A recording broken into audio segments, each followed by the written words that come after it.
భారతదేశంలో ఒక పెద్ద చర్చ నడుస్తోంది. భారత్ హిందూ నేషన్ అని కొంతమంది అంటుంటే, లేదు ఇది సెక్యులర్ డెమోక్రటిక్ కంట్రీ అని మరికొందరు అంటున్నారు. వాళ్ళలో కొందరు భారత్ మాతాకి జై అని అనమంటున్నారు. వందే మాతరం పాడాల్సిన అవసరం లేదంటున్నారు. జై శ్రీరామ్ అంటే దాన్ని వివాదం చేస్తున్నారు. కానీ హిందూస్ వాదన ఏంటంటే, క్రిస్టియన్స్ ముస్లిమ్స్ లాగా మాకు చాలా దేశాలు లేవు, మాకు ఉన్నది ఒకే ఒక్క దేశం, అదే హిందుస్థాన్. ఇక్కడ కూడా పాకిస్తాన్ బంగ్లాదేశ్లో లాగా హిందూస్ వాయిస్ ని అణచివేస్తున్నారు అని బాధపడుతున్నారు. భారతదేశ ప్రజలకి ఉన్న రెండు biggest options Congress and BJP Congress ఈ రెండు కూడా మైనారిటీ ఎపీజ్మెంట్ పాలిటిక్స్ చేసినా కానీ బీజేపీ కాస్త నయం అనే అభిప్రాయం మెజారిటీ హిందూస్ లో ఉంది. కాంగ్రెస్ తో పోల్చుకుంటే బీజేపీ అధికారంలో ఉంటే తమ గొంతుని మరింత బలంగా వినిపించొచ్చు అనే అభిప్రాయం హిందూ సమాజంలో ఉంది. ఒక రకంగా మెజారిటీ ఆఫ్ హిందూస్ బీజేపీకి సపోర్ట్ చేయడానికి కారణం కూడా ఇదే. అయితే రీసెంట్ గా జరుగుతున్న రిలీజియన్ కన్వర్షన్ వివాదాలు, లవ్ జిహాద్ వివాదాలు, హిందూ పండుగలపై దేవుళ్లపై జరుగుతున్న దాడులు, ఇవన్నీ కూడా కేంద్రంలో అధికారంలో బీజేపీ ఉన్నా కూడా జరుగుతున్నాయి. ఇది హిందూ సమాజానికి మింగుడు పడ్డం లేదు. అంతేకాదు, బంగ్లాదేశ్ నుంచి అక్రమంగా భారతదేశంలోకి చొరబడి ఇక్కడ ఇన్ఫిల్ట్రేట్ అయిపోయి వివిధ ప్రాంతాల్లో నివసిస్తున్నారు. ఇవన్నీ కూడా బీజేపీ ఎందుకు ఆపలేకపోయింది అనే విమర్శ కూడా వస్తోంది. ఈ టిపికల్ సిచ్యువేషన్ లో మోడీ కూడా మౌనంగా ఉంటున్నాడు అనే క్రిటిసిజం కొంతమంది హిందూస్ లో మెల్లగా వినిపిస్తోంది. అందుకే హిందూ సమాజం మోదీ తర్వాత ఆల్టర్నేట్ లీడర్ ని వెతుకుతుంది అంటే అవును అనే సమాధానం చెప్పాలి.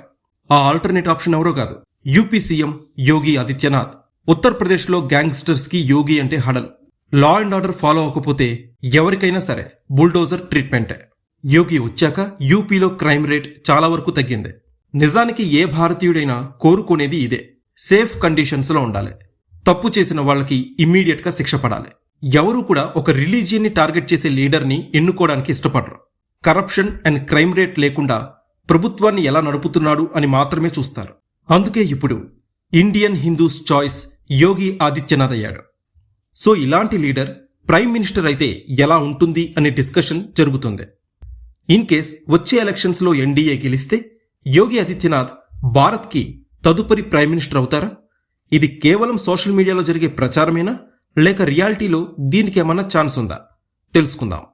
భారతదేశంలో మనం ప్రధానిని నేరుగా ఎన్నుకోలేం. మనం ఎంపీస్ని ఎన్నుకుంటాం.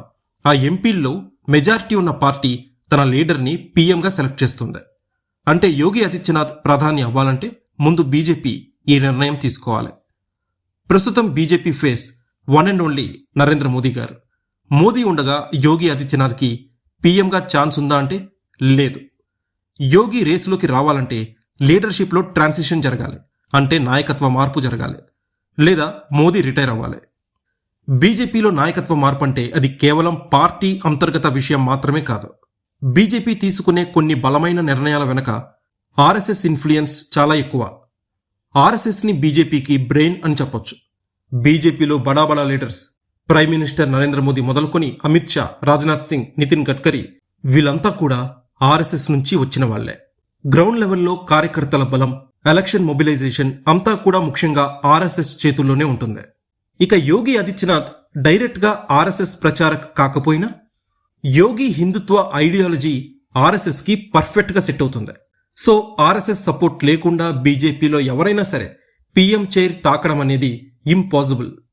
ఇక యోగి ఆదిత్యనాథ్ ఇమేజ్ రెండు వైపులా పదునున్న కత్తి లాంటిది. ఒకప్పుడు నరేంద్ర మోదీ కూడా ఇలానే ఉండేవారు. గుజరాత్ సీఎంగా నరేంద్ర మోదీ ఉన్నప్పుడు సింగిల్ పాయింట్ ఎజెండాతో ఉండేవారు. హిందుత్వ ఎజెండాకే అధిక ప్రాధాన్యతనిచ్చేవాళ్ళు. కానీ ప్రధాని అయిన తర్వాత మోదీ ఆలోచన ధోరణిలో పూర్తిగా మార్పు వచ్చింది. ప్రధానిగా ఉన్నప్పుడు ఎవరి వైపు వివక్ష చూపించకూడదు అనే ఉద్దేశంతో సెక్యులర్ గా మారిపోయారు మోదీ. ఒక పక్కన ఉత్తరప్రదేశ్లో యోగి ఆదిత్యనాథ్ గవర్నమెంట్ ని నడిపే విధానం ఆయన్ని స్ట్రాంగ్ లీడర్ గా నిలబెట్టింది. మరొక వైపు కొన్ని సందర్భాల్లో ఒక పర్టిక్యులర్ రిలీజియన్ పై ఆయన ఇచ్చిన స్టేట్మెంట్స్ అండ్ బుల్డోజర్ పాలిటిక్స్ వల్ల ఆయన్ని ఒక set of citizens polarising leader గానే చూస్తారు. చాలా మంది యోగి ఆదిత్యనాథ్ ముస్లింస్ కి యాంటీ అని భావిస్తారు. కానీ అలా ఏం లేదు. ఉత్తరప్రదేశ్లో 35% మంది Muslims state and central government ఇచ్చే బెనిఫిట్స్ ని పొందుతున్నారు. ఉత్తరప్రదేశ్లో మద్రసాస్లో ఎడ్యుకేషన్ ని మోడర్నైజ్ చేయడానికి యోగి ఆదిత్యనాథ్ ఎన్సీఈఆర్టీ కరికులం ని ఇంట్రడ్యూస్ చేసింది. ముస్లిం మెజార్టీ డిస్ట్రిక్ట్స్ లో స్కూల్స్ మరియు హాస్టల్స్ నిర్మించడానికి కోట్ల రూపాయల ఫండ్స్ కూడా కేటాయించింది యోగి సర్కార్. యూపీలో ముస్లిం మహిళల సాధికారత కోసం, ఉపాధి కోసం వాళ్ళకి ట్రైనింగ్ కూడా ఇస్తుంది యోగి సర్కార్. ముస్లింల ఇల్లు కూల్చేస్తున్నారని కొంతమంది విమర్శిస్తారు. కానీ యోగి కూల్చేసిన ఇళ్లలో హిందూస్వి కూడా ఉన్నాయి. కేవలం ఇల్లీగల్ కన్స్ట్రక్షన్స్కే బుల్డోజర్ ట్రీట్మెంట్ జరుగుతుంది. ఉత్తరప్రదేశ్లో యోగి సర్కార్ మైనారిటీ ఎప్పీజ్మెంట్ కంటే నో డిస్క్రిమినేషన్ పాలసీకే మొగ్గు చూపుతోంది. అందువల్ల యోగి నిర్ణయాలు కొంతమందికి రుచించకపోవచ్చు. నార్త్ ఇండియాలో యోగి మార్క్ పాలిటిక్స్ వర్కౌట్ అవుతాయి. కానీ సౌత్ ఇండియాలో సిచ్యువేషన్ కంప్లీట్లీ డిఫరెంట్. సౌత్ ఇండియాలో రీజనల్ పార్టీస్ కీలక పాత్ర పోషిస్తాయి. యోగి ఆదిత్యనాథ్ నేషనల్ లీడర్ అవ్వాలి అంటే కేవలం రిలీజియస్ ఇమేజ్, హిందూ సపోర్ట్ ఉంటే మాత్రమే సరిపోదు. డెవలప్మెంట్ లీడర్గా కూడా తన్ని తాను ప్రూవ్ చేసుకోవాలి.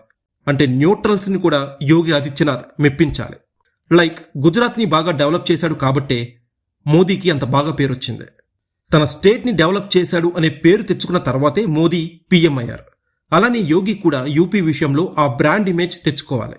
దానికోసమే యోగి ఆదిత్యనాథ్ ఒక స్ట్రాటజీతో ఉన్నారు.